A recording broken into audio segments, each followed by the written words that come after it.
All right. On this episode of the podcast, we have on Atze de Vrieze of 3voor12. Now, Atze would describe 3voor12 as being the NPR of the Netherlands. So help me welcome Atze. We had a great episode. He talks a lot about his experience being with 3voor12 for over 14 years. Okay, and he also talks to us about a conversation that he had with the head executive of Spotify in the Netherlands. So if you're new to the podcast, please be sure to subscribe. And if you find it useful, please share it with a friend. Our whole focus is on having people who have a lot of experience in the music industry come on and just help us out and help us grow. Help me welcome Atze. Enjoy the episode.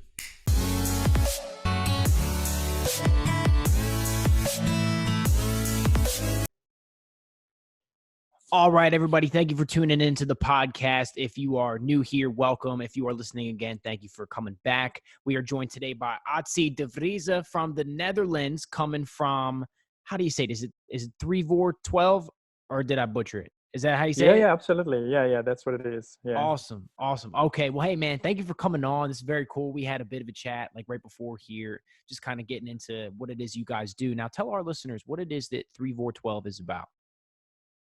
Yeah, well, 3voor12 is actually a music platform from the Dutch public broadcasting company VPRO. It's a bit like NPR in the US. It's a bit more complicated, but to understand it, that's basically what it is.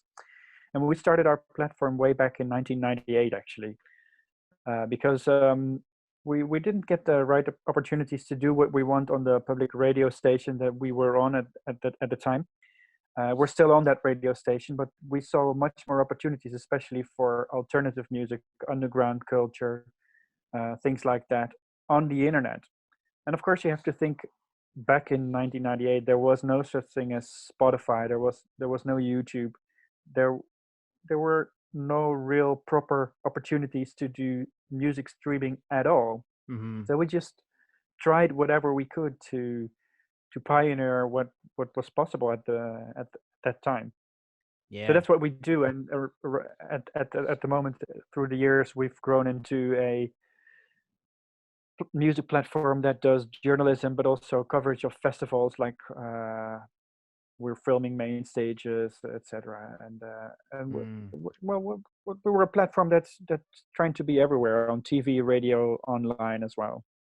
That's really cool. Yeah, I see you guys are very versatile, right? Because I saw you guys on your Spotify playlist, right? And now, so I'm a music artist myself, right? So my thing is I'm a, podcaster, right? I try to educate, new artists and people in the industry about how to market themselves and things like that. And so we have people on and have them share their experience and just kind of things that have worked for them and tell their story and a little bit to relate to the audience. And so I found you guys on Spotify.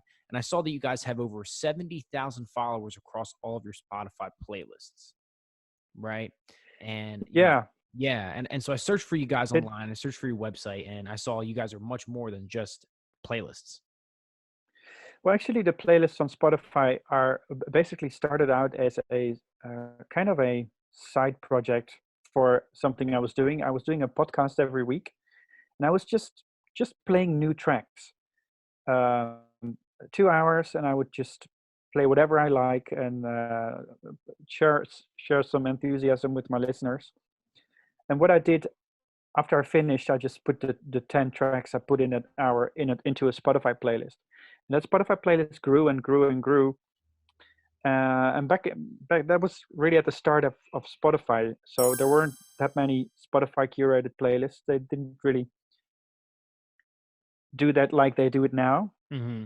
And the list grew and grew and grew, and every week we got new followers. So it's just an organic growth at the beginning. There was no real plan behind it at the start, and that's what I really like. I think when you're pioneering the internet, you're just trying what you think is cool, and sometimes it just works. And people just really liked a playlist that would be getting longer and longer and longer and longer. At some point, it was, I think, more than 3,000 tracks on it. It was just a playlist that you would just put on to start from the most recent tracks, or you just put it on shuffle and hear just endless great music. Huh. That's interesting. And what's funny about that is, from what I've read online a little bit, Spotify tends to, I guess there's some kind of algorithmic or something like that type of thing that Spotify likes shorter playlists, but not too short, like around 30 or 40 tracks on it or something like that for it to, I don't know exactly what it Yeah. is it does. Are you familiar with this at all? Yes, well, we've had some debate about that because I started this playlist at some point, and I started to have quite some followers on just one playlist, like 20,000 followers on one playlist. And the list was very atypical for what Spotify was doing and what everybody said was normal on Spotify and would work on Mhm. Spotify. Right. But the thing is, I just today I asked people because next Monday Spotify will be 10 years in the Netherlands, which is Wow. hooray, Wow. a decent time, a decent amount of time. Hmm. And I just asked my people, the people who follow me on Twitter, I asked them, hey, what do you do when you when you switch on Spotify? What do you do? Do you search for a certain album that you have in mind? Do you have your playlist in which you curate your own favorite new stuff? Do you listen to Spotify's playlists? I mean, there's all sorts of opportunities. And it surprised me that there were quite some people who say, hey, I have my own list and it keeps getting longer and longer and longer. Mm. And there's thousands of tracks in it, and I just Mm. put it on shuffle. Mm. People do this. Yeah. People, sometimes you just don't want to think about what you're going to put on and you still want to be surprised. Mm. There's a certain category of people who want that. They want to be surprised by new stuff, but curated new stuff. Right, right. And what I think is funny about that too, it's a good point because there's a lot of different ways to grow on Spotify, right? And so again, like I was saying, like what I read is like if you want your playlist to grow, Spotify and people they prefer maybe a playlist with around 30 tracks, no more than 60, right? It's one of the things that I've Mm. read. And what's funny is the organic growth that you guys have seen, you guys didn't really have a specific plan to make any kind of specific playlist. It just kind of grew the way it did. It got longer and longer and longer, and more people started following. So it's kind of the specific kind of movement you guys had going on. Yeah, I think you're right about that. And of course, we sometimes when it's spring, for instance, okay, the sun is shining. We need a spring playlist, and it's going to be 60 tracks, like it's supposed to be. We do that kind of stuff as well. But I Right. think a lot of the stuff we do on social media and on platforms like Spotify started out kind of um, just doing what we felt like we were doing. I mean, just what felt good. And of course, when you are working on a platform like Facebook, for instance, you have to think about the algorithm and what it likes and whether you should upload native content or if it works to put on a YouTube link, for instance. I mean, how much content can you put on before you start to be pushed away by Facebook? That's very important to think about. At the same time, a lot of good has just come from uh, just trying it and going Mm, out there. And Twitter yeah. is the same. I mean, when I started doing Twitter, it was 2007, and there were not a lot of people on there. And at first, I thought, "This is what is this?" And at some point, I just thought, "Okay, let's just talk about the music that I find and that I like." And I mean, what if I just do that? Write reviews of 140 signs, and that's just it turned out people like that. Yeah. And I still use it to this day. I'm a music journalist, and whenever I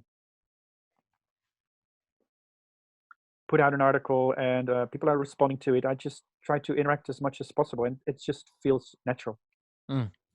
Yeah, no, and you make a great point. You make a great point. Like you saying, like, you know what the message is, I hear just try stuff, right? Try a bunch of Yeah, different yeah. things, put stuff out there.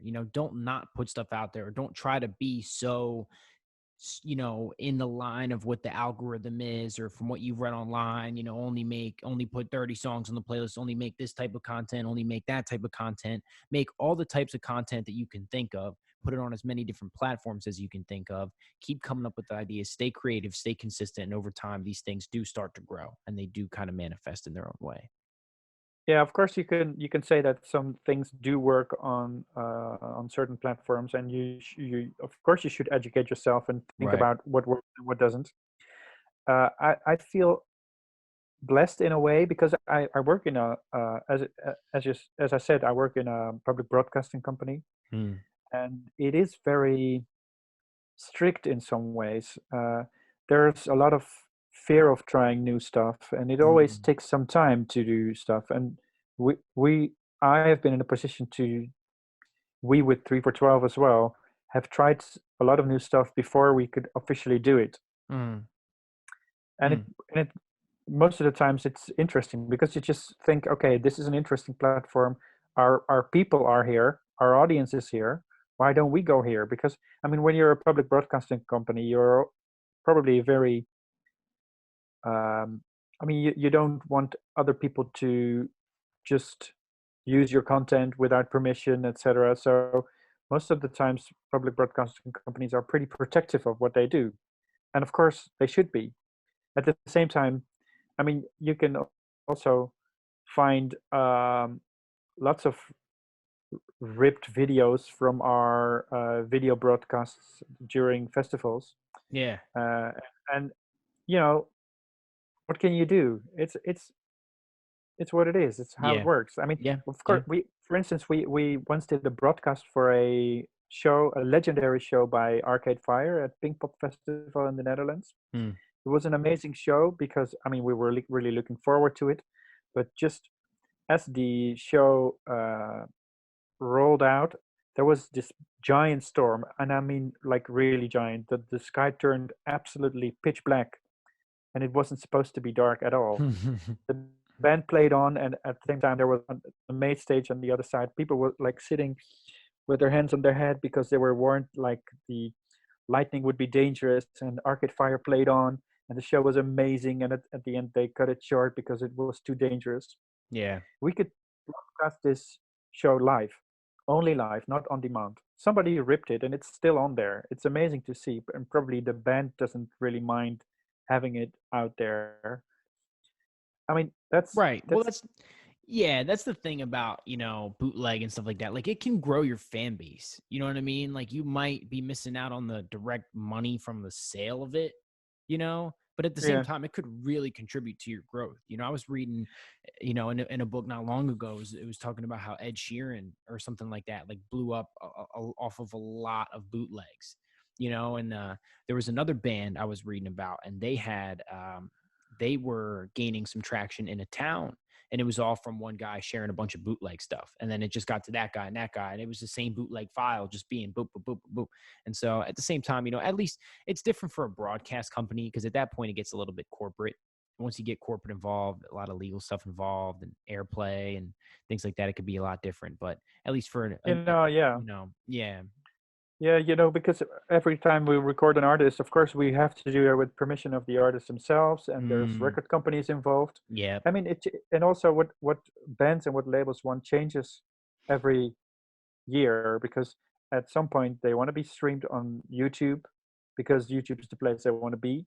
The other year they don't want to be on YouTube. Sometimes they want to be on YouTube for 3 months, and after that we have to take it down. Right, right. Sometimes we can just do it only live, nothing else. Yeah. It's different over the years, but of Mm, course we don't do anything without the permission of artists when we record shows. We don't right. sell them though. We are a public broadcast company, Mm, but of course these registrations they have values to us and to the artists, of course. yeah. Now, are you guys on FM, or are you guys on satellite radio out there? We're on FM. Yeah, FM? Okay. yeah, So would you yeah, say, so now you guys get a lot of submissions from artists out there, you'd say, huh? yeah. Yeah. Who want to be played on our playlist? Yeah, yeah, yeah. Right, right. So who want to be played on your Spotify playlists and then also on your radio stations, right? Yeah, well, I must say that I mean, for the radio station, there is kind of an official way to do that. There's a connection between labels in the Netherlands, Mm-hmm. of course, representatives of international labels, the major labels as well. Mm-hmm. I mean, every Wednesday, these guys with their basket full of new records come to the radio station and actually do the old school plugging. It still happens. Wow. Wow. It doesn't really happen that way with Spotify playlists. Right. I do get emails for rock and roll bands, garage rock bands who want to be on my garage rock playlist. Mm-hmm. But it it's definitely not the same as the press promotion and the radio promotion we see for our other platforms. Yeah. Yeah. Now, what advice would you give to an artist that was looking to submit to your playlists? Now, do you get a lot of people texting you, check DM or hey, check your email and stuff like that. Like, what would you have to say to those people? Um, you know, as much as we can say that every border has been broken down by the internet and everybody's equal and you can just go from one side of the world to the other in a click of a mouse, Mm-hmm. it's the amount of music that's out there is really overwhelming. And the kind of thing that gets on our radar is usually the kind of thing that's connected in some way to a label, a festival, or other artists. Mm-hmm. I mean, which doesn't mean that if you have a great song, you cannot be put on our playlist, because you can. If you have a great song, that's enough to be on our new music playlist. Right. The thing is, it's hard to get on the radar, to be noticed, Sure. because it's just simply impossible for us to hear all the music that's coming out every week. Yeah. It's just simply too much. So what we do is, as I said, we do a lot of coverage of festivals. That's very important to us throughout the year. I mean, there's so many festivals, and not at this moment, of course, but usually we cover, I think, about 15 festivals a year. Hmm. Some of them are one day, but quite some of them, I think, we do six, seven, maybe 8 festivals a year that are Mm-hmm. 3 days or more. That's important to us. That's important to our audience. It's important to the ecosystem of pop music in the Netherlands, Yeah. as well as in the rest of the world, of course. Mm-hmm. So what we do is, when we focus on artists, it's always good for us to build on something we like. I mean, when you see something that's interesting and this artist is playing on a festival next month, we can now make it our album of the week. We can maybe do an interview on the radio in the week ahead of the festival. We could Right. record a session, or record the show on the festival. So it's interesting for us to look at artists that way. How can we build? Because Yeah. frankly, there's a lot of blogs, of course, who just feature anything they like, but Right. it's hard to make it stick. And we Yeah. try to think about it in that way. How can we actually do something for this artist? What's the right timing? What's the right strategy? Who Mm-hmm. else do we need to get on board on the radio station, or maybe in the media, to embrace this artist? Is that possible? Right. Okay, then we go for it.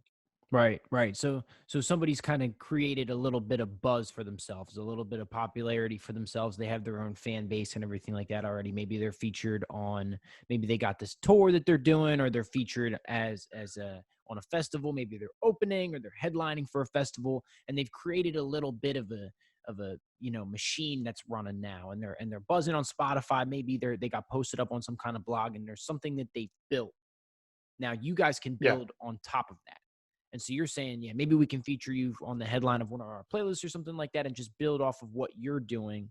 But it's not necessarily worth it 100% of the time to just submit an MP3 in an email or a link in an email. Hey, check me out. Hey, check me out. It's, that could be a good strategy for maybe some smaller playlists if they're individually curated. But as a radio station, which you might consider the NPR of the Netherlands in this case, it's like if you're just trying hmm to, if you're just trying to submit your song through email, it may not be the most effective way to reach you guys and to build a connection with you guys.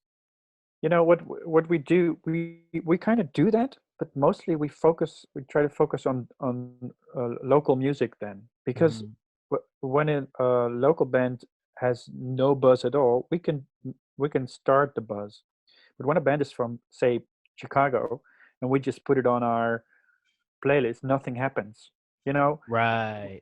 Okay. because uh, there's so many more important blogs and magazines and platforms in the US that can make that happen, but Yeah. we can't. We cannot do that. Mm-hmm. It's just impossible. Of Yeah. course, we see what happens on American publications, and a lot of that trickles through to the Netherlands, especially when you see a record is, for instance, getting high rates on Stereo Gum and Pitchfork, and it's also playing at the small stage at one of our favorite festivals in the Netherlands. This is a Right. moment we can say, okay, this is interesting. Mm. Whereas a Dutch act can actually start from the bottom at our platform. We could just say, hey, Right. we discovered a new artist. You don't know him, but uh, this is him. This is what he did before. This is kind of music he makes, and we like him. Right. So, Right. and of course, what we can do if this artist is really has the quality to do anything, we could invite him in our radio show. We cannot do that with a band from Chicago who has no traction and no buzz at all. You Mm. know, Yeah, that makes a lot there's more also sense. Yeah, that there's makes once okay. again there's this ecosystem which we are part of. Right. There's you probably maybe you have this in the US as well, but we have this kind of local talent festival called Popronde. It's kind Mm. of a tour for bands that don't have any fan base at all. It's Oh, a cool. festival that's totally based on bands without fan base. Yeah, we What have they something like do that. is Yeah. just they hop they hop from city to city, and there's I think more than 20 cities joining. Mm. So when you did that from September to November, you played 10 cities and you're a bit more experienced. So Mm-hmm. it's very interesting for us to be involved in that Yeah. festival to Right. screen the acts that want to be joined, want to be programmed in that festival. We make a radio show at the start of that tour. Mm. We do a report of the last show of the tour, Mm. and it's a important start for new talent in the to get into the ecosystem and get a Yeah. chance. And of course, then you have to do it. You have to deliver on the promise. Right. Right. So you might tell an artist that's trying to submit to your playlist from Chicago or from Philadelphia or somewhere in the US, hey, if you don't have traction here, it just doesn't necessarily make sense. It just wouldn't fit. We could put it on our playlist, but it just wouldn't be received in the same way, right? Because Yeah, of it's just a course. different Yeah, ecosystem. It's just a different and animal. the Mm. easiest thing we could do is put it on our new music playlist. We may Right. do that if we like the song. Why not? Sure. Sure. Sure.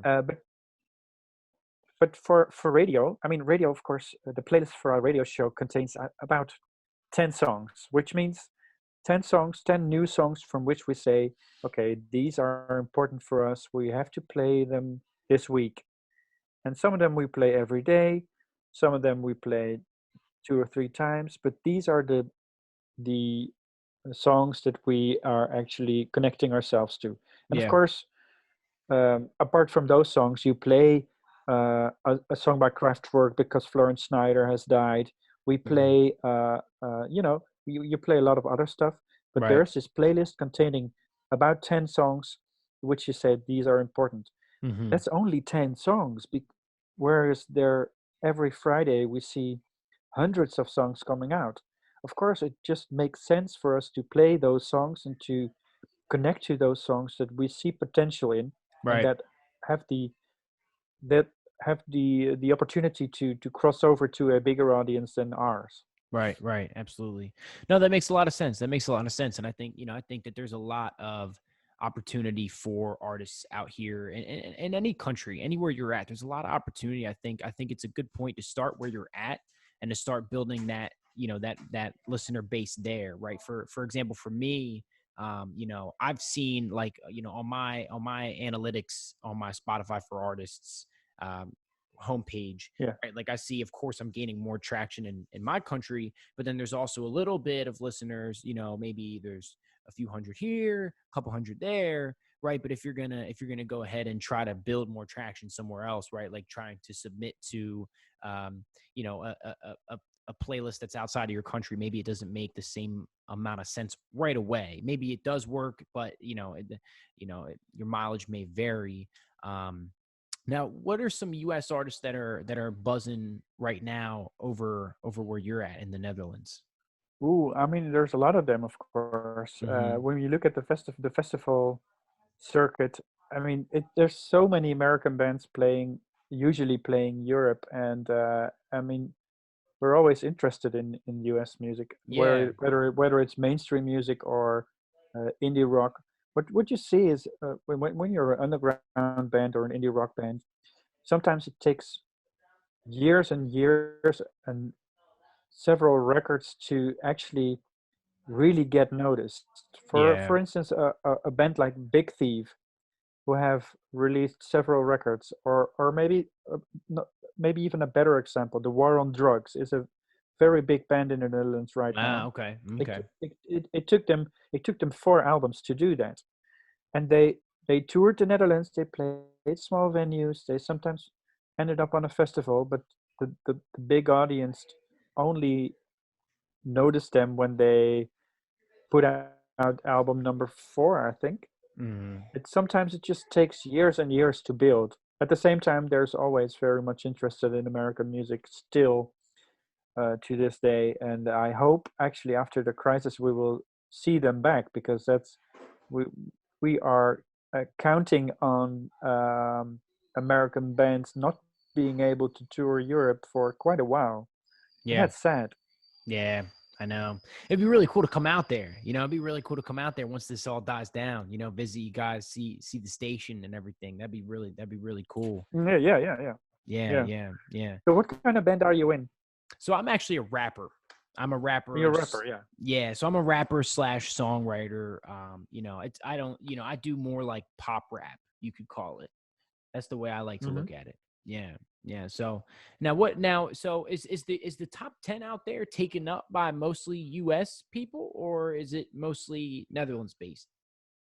No, well, yeah, it's a bit of both. There's a Yeah. lot of love for artists like The Weeknd and Drake. I mean, the Hmm. international top artists from the US. If you look at the Spotify chart, you see a lot of them coming up. Of course, the kind of TikTok crossover stuff as well, like Arizona Yeah. Zervas, and Yeah. Yeah. Hmm. all those kind of artists.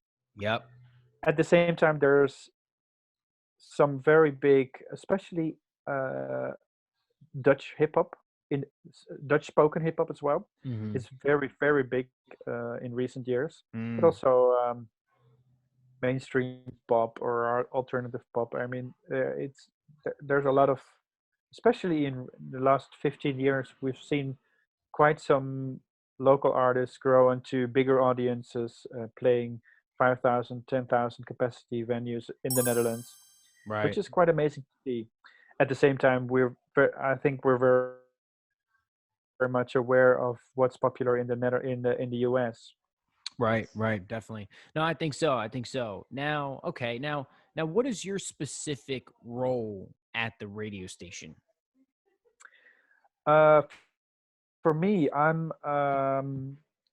been working there since 2006, so I'm a bit of a Wow, veteran there. that's And I cool. started out as just a writing editor. I Hmm. did I did news stories, interviews with artists. In recent years, I've been doing some more things towards podcasting, for instance. Yeah. I have my own podcast. It's called The Machine, and it's about the music industry, actually.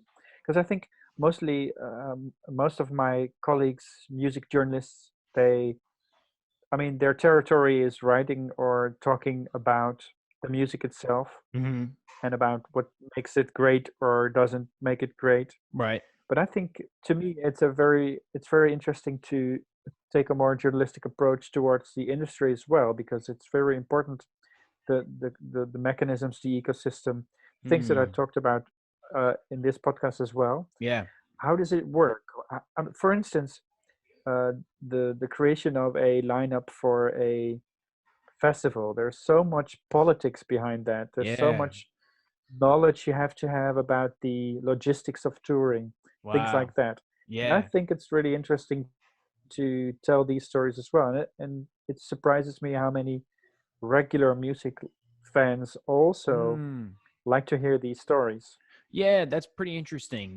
The focus for this is to kind of have people on to share their experience about, their time in the music business, and people that have had some success and do it full time and have gained some traction, to kind of educate people who might be newer, or just for Mhm. people that have been in it for a while, just to kind of talk about it and just have a space for it.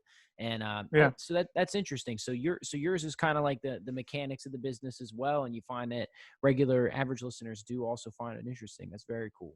Very cool. Yeah, we kind of try to find subjects that people that regular music fans do find interesting. For instance, you saw this during the Corona crisis. You saw this emergence of game concerts, like Travis Scott in Fortnite, and Yeah, there's yeah. this big festival with massive attack in Minecraft. Right, right, That's right. interesting, but what does it mean? What does Mm, it mean for Travis Scott's career? mm. Uh, that creates Fortnite. Uh, you know, what can we say about the connection between Fortnite and the Chinese social media music streaming company Tencent? That's interesting stuff to me because it's really important to think about the developments of the music industry because it helps you understand how it works and how you can play it if you want it. So you guys talk about like the business that goes into that, like, what it means for Travis Scott's career, like maybe like how it reaches people, or what do you Yeah, mean? what another interesting example. I just told you that Spotify is 10 years in the Netherlands next week, and I Mhm. just like to write a big article and think about the future of Spotify and streaming music. What is streaming music like? What will it be like in 10 years from now? Right, right. What will how will it develop? What can we see from the developments that are going on already, and where will it lead us? And Yeah, I find that interesting to think about yeah. because No, that's the thing cool. is it will not only maybe change how you listen to music, it will also change the music itself. That's Yeah. makes it music journalism, right? Yeah, yeah. No, that's interesting. It's like back in the maybe early to mid 2000s, LimeWire was huge, right? And Yeah. the main thing that made LimeWire so cool, and why everybody listened to it, is because I feel like people kind of believe like music should be available at any time for a very low barrier to entry. I should be able to listen to whatever I want, pretty much whenever I want it, and if I can't, I'm gonna find a way, right? So Yeah. it's like Spotify and these music platforms and these streaming stores have kind of found a way to, kind of make it like legal, more accessible. You pay for a monthly subscription. We're able to pay these artists through that, and pay our employees, and make everything run legally, right, in an accessible way. And artists at times have said that they don't believe that the amount of money that they make from streaming is a fair amount, right? That's almost arguable, because music should be so easily accessible. I shouldn't have to pay a certain amount of money, like any an exorbitant amount of money to access a song, right? And now at the same time, you could get into the politics behind, okay, maybe Spotify should be giving more money to the artist, they should take less for the corporations and things like that. Now, that I could agree with, that's a whole different debate for a different time. But you know It's interesting though. it's Yeah. interesting. It's It's interesting yeah. because that keeps on coming back, whereas Spotify is putting 70% of their revenue out to rights holders. Only the question is, who are these rights holders? Mm, mm. Who actually deserve music? The most interesting thing about the revolution of streaming music is that it rewards the artist not only because people find it worth uh, the effort to listen to it. No, the, the the revenue only starts coming when when your fans like your music so much it's put on repeat. Whereas Mm. back in the day, Yep. it was just easy. The amount of money you earned was already made in the shop. People bought your record, they Yep. took it home. Yep. It just didn't really matter if they listened to it once or 100 times. There was Yep. no difference. So now you only earn money when your music is actually popular and is actually working on streaming music and Mhm. streaming sites. So that's interesting because it changes the way. your fans are listening to your music, it can also change the way producers or artists are creating music, because Yeah. some music is much more fit for a streaming service than other music. Sometimes there's a band you think is absolutely great, you love them when you see them live, Mm-hmm. but how many times do you actually play them at home? You Mm. don't put them on. You don't put them on when you're having a dinner. You don't put them on when you're relaxing. It's Yeah. it's loud and energetic music, but this means that this kind of music doesn't really earn much money on streaming service. Right. Whether there can also be artists that have no tours whatsoever, but they have music that fits a certain mood. Right. they they get put on all sorts of playlists, and those are the artists that make more money on on Spotify, whereas they don't have a fan base that buys tickets to them. That's Right. interesting. No, it is interesting, and you know that's kind of the Grateful Dead story is pretty interesting, right? They when they started out, they were playing live all the time, right? They didn't even record, right? Yeah, They were just racking up debt with the record label, just playing live all the time. They weren't even really interested in yeah, recording. They just liked to jam. They were just a jam band, and that was their thing, right? And so when they went to the studio, they had a hard time trying to like get the tracks right and lay it all down and make it a good studio sound and so there is a very big difference between the live performance element and the recording in the studio. If you make a song, you know, absolutely. yeah, I feel that artists in a way, and it's funny, I haven't even really thought much about it, but when I go to a studio, I really do try to make sure that I'm crafting a song that would sound good being played on your phone, or that would sound good on Spotify, or that would sound good, being played, right? Like, it's very different from the live performance element. It really is. It's interesting.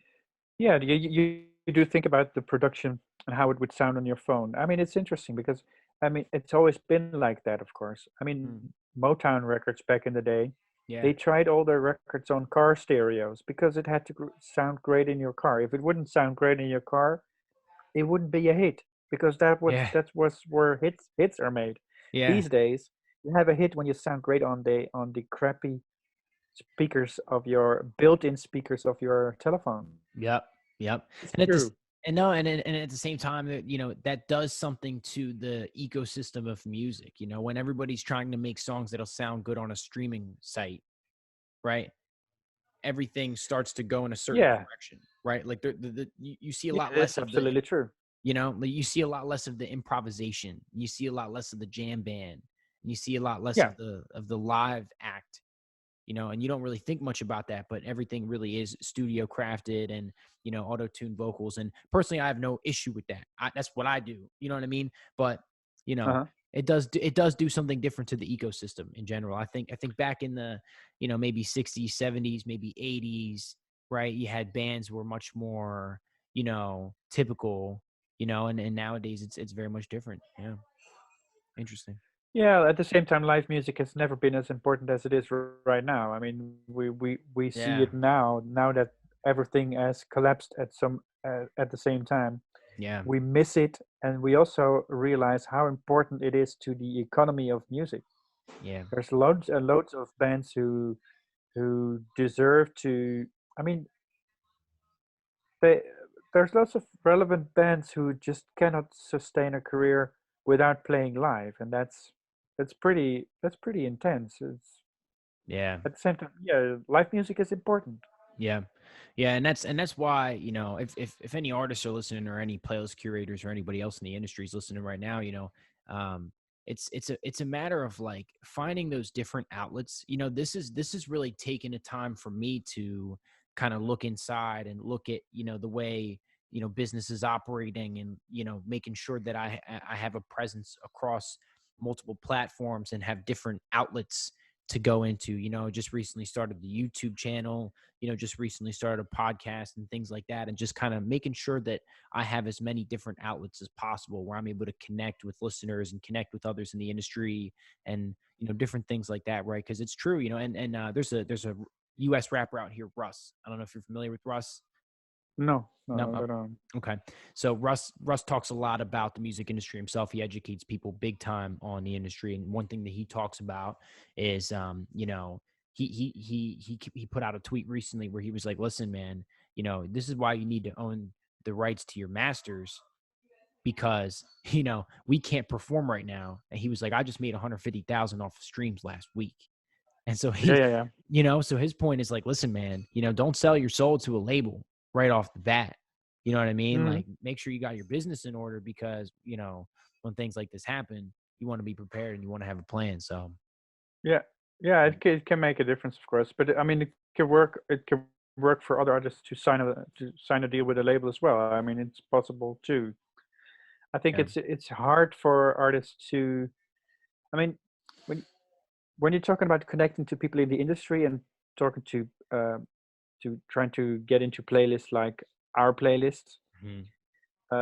you're talking about the small amount of people who actually make an effort to find new music and new artists. Mhm.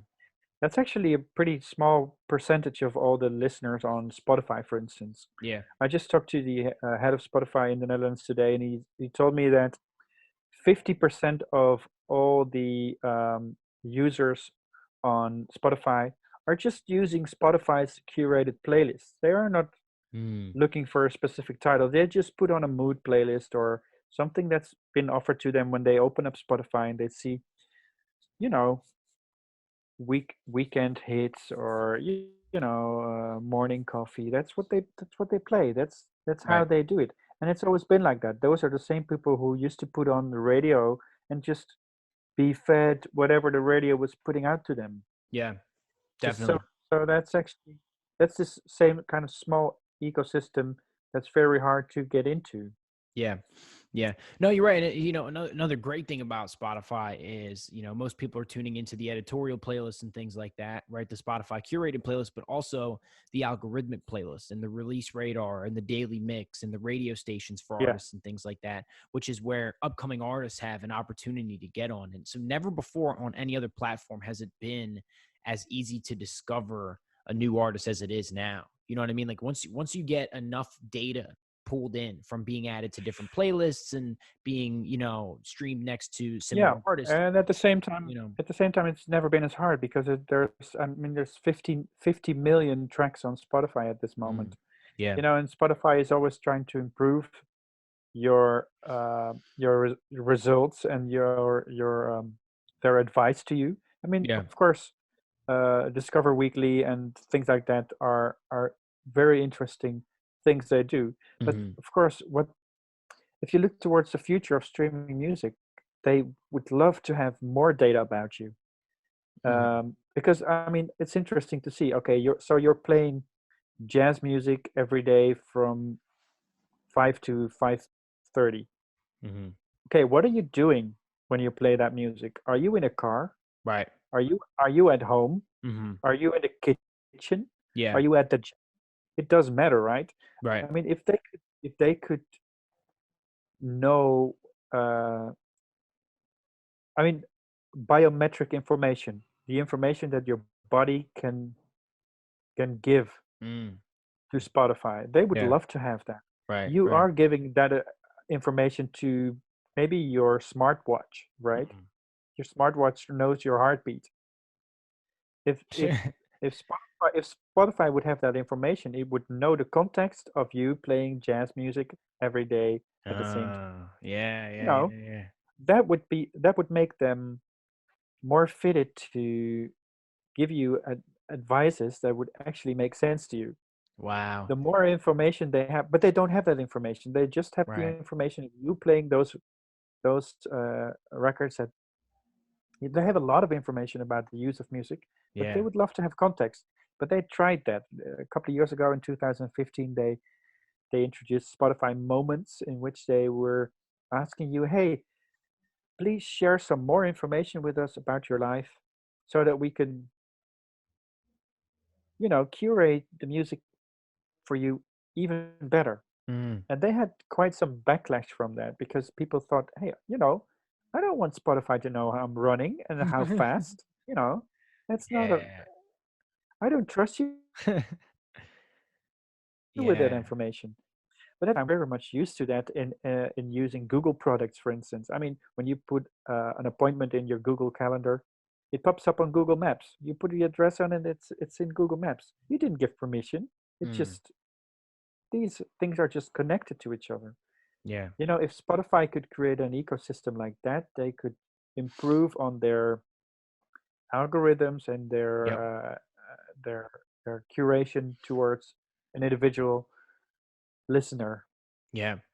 No, I think you're right. And I think you're right. I think another thing that I just recently learned from a guy out here. I credit him. His name's Rob Level. He has a YouTube channel called Smart Rapper where he also educates new artists on the music business and how to blow up on Spotify and things like that. And one thing that he recently talked about on one of his newer YouTube videos was that the Spotify algorithm is now picking up on songs that are doing very well on Discover Weekly and other algorithms, and will actually algorithmically put their songs on editorial and Spotify curated playlists if the Mm. song's doing really well. So if the song's doing well on Discover Weekly and things like that, and the algorithms are really, really, really picking up on it, you do have a chance at algorithmically being selected for one of those editorial curated playlists. So I agree with you. I think that the music industry is very saturated. I think that the point is to have enough focus to really cut through, you know what I mean, to enough of something to really make a difference. And the fact is that there's definitely a road paved out for people to be able to go that way, but it's just a matter of really just kind of having the focus and the persistence and the consistency to actually get there. Is there are a lot of people being watered down. You can't just put out a song. Everybody can put out a song on all stores. It's just not every one of them is going to really be picked up. There's something that needs to be behind it, you know. Yeah, you have to have a great song, but also it helps to have a great story. Yeah.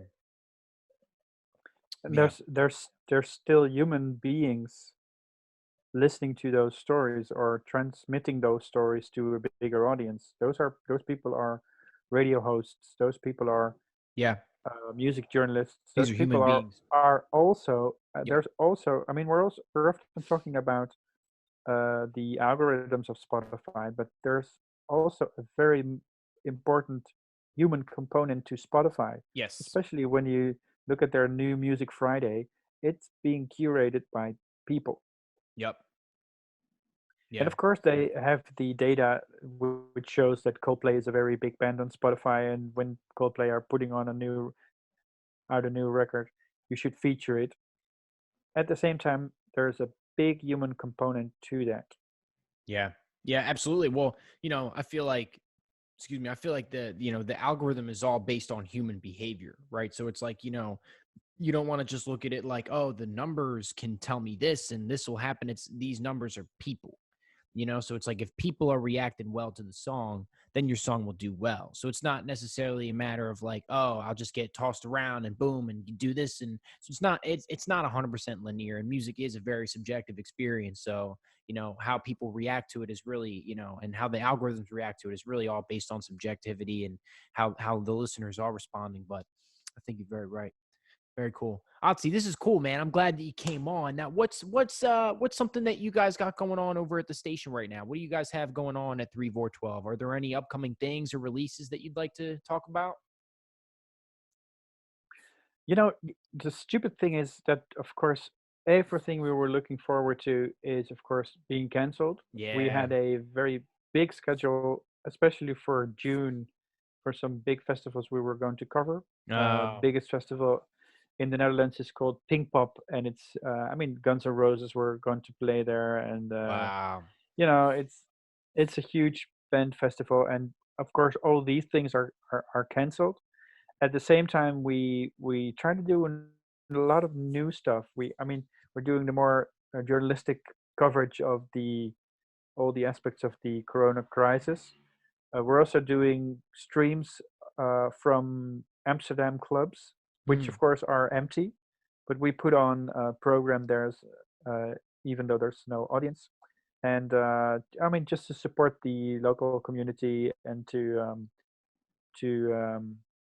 get up some donations for the scene. And I mean, hopefully we could go out and see live music soon. I mean, I'm Yeah. not very optimistic about that, but let's Yeah. hope we get back to normal. I know. And the thing is, there's still a lot of music coming out, and Yep. we can expect a lot of more music coming out later this year, of course, because every artist in the world is now locked inside their studio. So I hope this will be a prolific year for new music. Yeah. Yeah. You know what? I think it gives us a lot of lessons too. I think there's a lot of opportunity for us to look inside and, study our marketing and study different ways of, creating content. And it's just, this is the opportunity that we're given to just kind of, hey, stay inside and, maybe, hey, I don't know, open up a book or learn a new skill, to Yeah, advance the career. But Otzi, this is very cool. Now, could you tell us the name of your podcast again, one last time? it's called The Machine. Okay. The Machine now, if you search for The Machine, that's on all stores, Yeah, Spotify, Apple Podcasts. it's it's in Dutch, even though you could try to listen to it, but it's in Dutch. Okay. That's all right. All right. Well, everybody in the Netherlands, go check out The Machine with Atze de Vries. Atze, thank you very much for coming on, man. This was a really good time. I enjoyed it, and we'll have to do this again soon, man. It was my pleasure, Matt. Thanks. Nice talking to you. Awesome. Thanks so much, Atze.